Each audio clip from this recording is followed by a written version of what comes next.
শেখ হাসিনার সরকারের পতনের পর থেকেই দেশের রাজনৈতিক অঙ্গনে ইসলামী জোট গঠন নিয়ে নানামুখী আলোচনা। ইসলামী আন্দোলন, খেলাফত মজলিস, জামায়াত সহ সমমনা বেশ কিছু দল যুক্ত হতে পারে এই জোটে। এই জামাত যেখানে যেখানে লাগবে ওখানে ইসলাম ধ্বংস হয়ে যাবে। বিয়ামল, উশৃঙ্খল, এই তিন জিনিসের সমন্বয় শিবির হয়। জামাত ইসলামের ইসলামী ব্যাগ, মদিনার ইসলাম নয়।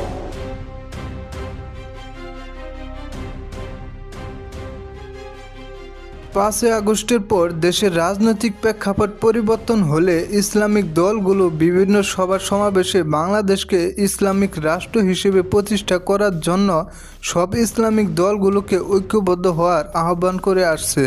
বাংলাদেশ ইসলামী আন্দোলনের নায়েবে আমির ফয়জুল করিম গত 1.5 যুগেরও বেশি সময় ধরে জামাত শিবিরের আদর্শ ও আকীদার বিরুদ্ধে নানান সময় অভিযোগ করে আসলেও গত 5 আগস্টের পর রাতারাতি জামাতের সাথে সম্পর্ক পাল্টে ফেলে ইসলামী আন্দোলন। আমরা ইসলাম প্রতিষ্ঠার জন্য আমরা সবাই ঐক্যমতী। রাজনৈতিক মহলে গুঞ্জন রয়েছে আগামী নির্বাচনে জামাতের সাথে জোট করে নির্বাচন করতে পারে ইসলামী আন্দোলন। ইসলামী আন্দোলনের এক এক সময় এক এক রাজনৈতিক চরিত্র শুধু কি দেশের রাজনীতিতে ধর্ম ব্যবহার করে রাজনৈতিক সুবিধা নেওয়া, এমন প্রশ্নই এখন জনমনে। জামাত লাগছে বিএনপির মধ্যে, বিএনপি এই জামাতের প্রয়োজন যেখানে লাগবে সেটা ধ্বংস হয়ে যাবে। অন্যদিকে জামায়াতে ইসলাম 1996 সালে আওয়ামী লীগের সাথে জোট করে নির্বাচন করলেও পরবর্তীতে 2001 সালে জোট পরিবর্তন করে বিএনপির সাথে জোট করে নির্বাচন করে ক্ষমতায় আসে।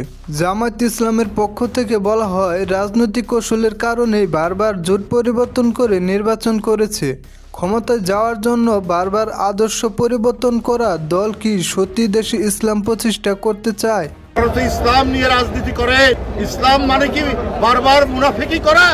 ধর্ম ব্যবসায়ী আমরা, ভোট যখন আসে তখন টুপি কিনে মসজিদে যান। সবসময় দেখেছি এই দলটির অন্য কিছু বিষয় না, একটা চরিত্র আছে, সেটা হচ্ছে মুনাফিকি। 24 পরবর্তী সময়ে বিএনপির সাথে সম্পর্কের ফাটল ধরেছে জামায়াতের। অনেক রাজনৈতিক বিশ্লেষক মনে করেন জামায়াত ইসলাম শুধুমাত্র ক্ষমতায় যাওয়ার জন্য ধর্মকে ব্যবহার করে আসছে।